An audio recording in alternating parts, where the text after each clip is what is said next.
Chairman হিসাবে নির্বাচিত হয়েছেন তাকে আমরা বিন্নাগুড়ি অঞ্চল তৃণমূল কংগ্রেসের পক্ষ থেকে স্বাগত জানাচ্ছি, অভিনন্দন জানাচ্ছি।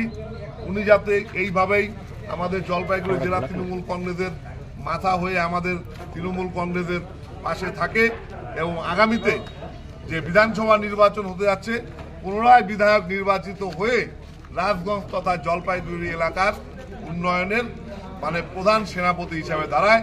আমরা তাকে পুষ্পস্তবক দিয়ে, আমাদের মধ্যে দীপেন্দা আছে, আমাদের বিন্নাগুড়ি অঞ্চল তৃণমূল কংগ্রেসের সভাপতি সমীজউদ্দিন আহমেদ আছে।